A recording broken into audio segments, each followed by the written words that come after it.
Selamat siang dan salam sejahtera untuk kita semua. Perkenalkan, nama saya Oktavianisa Ian, NIM 2010417270, mahasiswa jurusan Manajemen, kelas E daerah, Universitas Pancabakti Pontianak. Video ini dibuat sebagai ujian akhir semester, mata kuliah Perilaku Konsumen, dosen pengampu Bapak Adi Mursalin, SEMM. Baiklah, saya akan menjawab soal ujian akhir semester.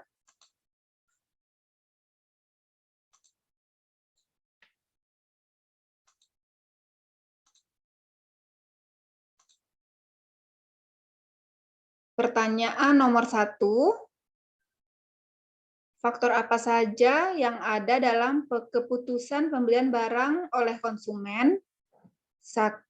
Akses yang mudah, tampilan toko dan produk, informasi, ketersediaan dan kualitas produk, harga yang terjangkau, promosi yang menarik, komunikasi yang mudah dimengerti, review dari pembeli lain, pelayanan yang berkualitas, dan waktu pengiriman. Soal nomor 2, sebutkan langkah-langkah apa saja yang dilakukan konsumen dari keputusan membeli hingga setelah keputusan membeli. 1. Pengenalan masalah, 2. Mencari informasi, 3. Tahapan mengevaluasi, 4. Keputusan membeli, 5. Perilaku purna pembelian. Soal nomor 3, sebutkan faktor-faktor apa saja yang mempengaruhi keputusan konsumen yang melakukan transaksi secara online. 1. Keterbatasan konsumen dan akses. 2. Keinginan dan teknologi. 3. Keterbatasan produk dan harga. 4. Fleksibilitas. 5. Efisien. 6. Kemudahan. 7. Ekonomi dan sosial. Soal nomor 4.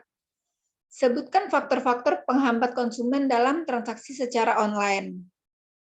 1. Model pembayaran yang belum familiar. 2. Tingkat kepercayaan konsumen yang masih rendah. 3. Pemakaian internet untuk e-commerce masih belum besar. 4. Shopping experience masih menjadi kunci. Soal nomor 5. Sebutkan dan jelaskan mengenai metode perilaku konsumen dari Howard dan Sert. Model Howard Sert tentang perilaku membeli berisi 4 elemen pokok, yaitu 1. Bahan atau input. Sebagai bahan dari model tersebut adalah berupa dorongan dari sumber pemasaran, termasuk periklanan, dan lingkungan sosial, yaitu kelas-kelas sosial. 2. Proses intern dalam model Howard dan Sert pembeli digolongkan dalam 2 bagian, yaitu pengamatan dan belajar. Kedua variabel tersebut mempunyai susunan berurutan. Seseorang dapat belajar dari suatu pengamatan terlebih dahulu. Yang ketiga, hasil atau output.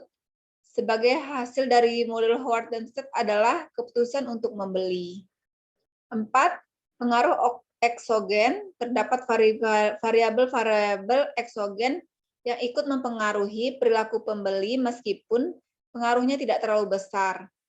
Variabel-variabel tersebut adalah pentingnya pembelian, sifat kepribadian, kondisi keuangan, batasan waktu, faktor sosial dan organisasi, kelas sosial dan kebudayaan. Nomor 6, sebutkan 5 faktor tingkah laku manusia. 1. Kebiasaan yang dilakukan oleh manusia tersebut. 2. Lingkungan di mana manusia tersebut. 3. Pendidikan yang ditempuh. 4. Keyakinan yang dijadikan sebagai tolak ukur kebenaran dan kesalahan. 5. Tujuan hidup yang telah ditetapkan dalam hati. Soal nomor 7. Sebutkan 4 sifat dasar yang harus dimiliki oleh seorang penjual. 1. Pengetahuan akan diri sendiri. 2. Pengetahuan akan barang dan jasa yang dijual. 3. Pengetahuan tentang langganan-langganan atau calon pembeli. 4. Kepribadian penjual. Soal nomor 8. Sebutkan 5 peran dalam proses pengambilan keputusan pembelian. 1. Inisiator. 2. Influencer. 3. Decider. 4. Buyer. 5. User. Soal nomor 9. Apa yang dimaksud dengan perilaku konsumen? Perilaku konsumen adalah studi yang mempelajari tentang tindakan seseorang terhadap sebuah produk, jasa, brand, atau perusahaan. Proses pengambilan keputusan untuk menghabiskan uang, waktu, dan tenaga seorang pelanggan juga menjadi bagian dari studi tersebut. Soal nomor 10, apa yang dimaksud dengan faktor kebudayaan sebagai hal yang mempengaruhi perilaku konsumen? Budaya yang ada di masyarakat dapat memuaskan kebutuhan masyarakat.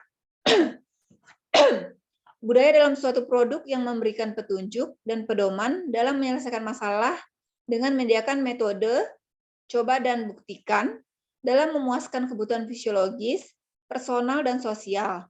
Misalnya, dengan adanya budaya yang memberikan peraturan dan standar mengenai kapan dan waktu kita makan, dan apa yang harus dimakan tiap waktu seseorang pada waktu makan, begitu juga hal yang sama yang akan dilakukan konsumen, misalnya sewaktu mengkonsumsi makanan olahan dan suatu obat. Nomor 11, sebutkan 4 faktor yang mempengaruhi perilaku konsumen. 1 faktor kebudayaan, 2 faktor sosial, 3 faktor pribadi, 4 faktor psikologis. Soal nomor 12, apa yang dimaksud dengan tipe pelanggan piknis dan bagaimana cara menghadapinya? Jelaskan. Pelanggan tipe piknis adalah bentuk tubuh konsumen berbentuk bulat, agak pendek, dan wajahnya agak lebar.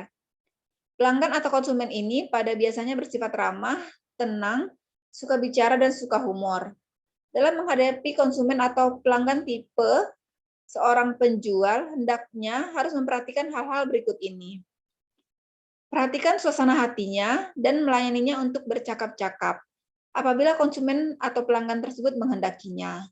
Kedua, menghindari perdebatan atau tidak bersifat konfrontasi.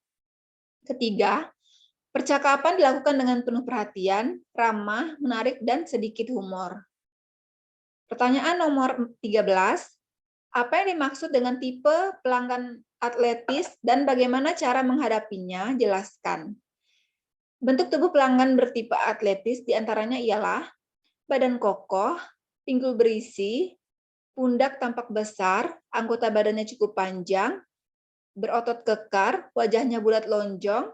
Pelanggan tipe atletis ini biasanya memiliki karakter seperti banyak gerak, jarang humor, berpenampilan tenang, dan tidak percaya pada orang lain. Dalam menghadapi pelanggan tipe atletis ini, penjual hendaknya harus memperhatikan hal-hal berikut ini. 1. Menghindari perdebatan yang tidak bermanfaat. 2. Menghindari sikap terburu-buru, tetapi tetap harus sabar dalam melayani mereka. 3. Memberikan kesan seolah-olah pelanggan merupakan orang yang baik dan cerdas. Pertanyaan nomor 14. Apa yang dimaksud dengan tipe pelanggan analitis dan bagaimana cara menghadapinya? Jelaskan. Tipe ini sangat detail dan penuh pertimbangan, serta cenderung agak cerewet.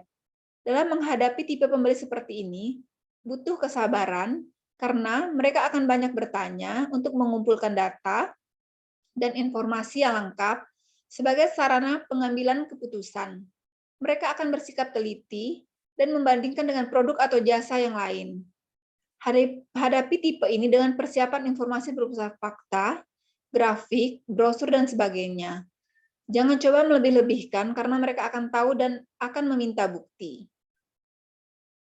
Soal nomor 15, sebutkan 3 ciri pelanggan lanjut usia dan bagaimana cara menghadapinya. Jelaskan.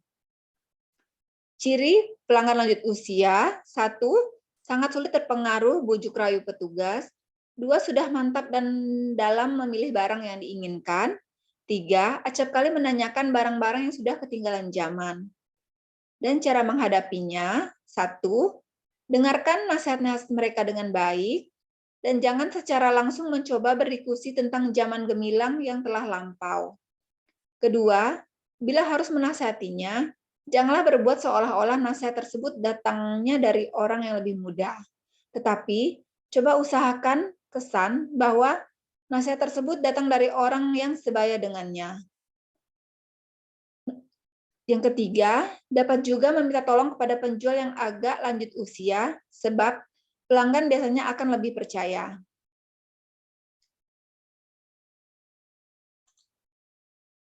Demikianlah jawaban mata kuliah perilaku konsumen. Selamat sore dan salam sejahtera untuk kita semua.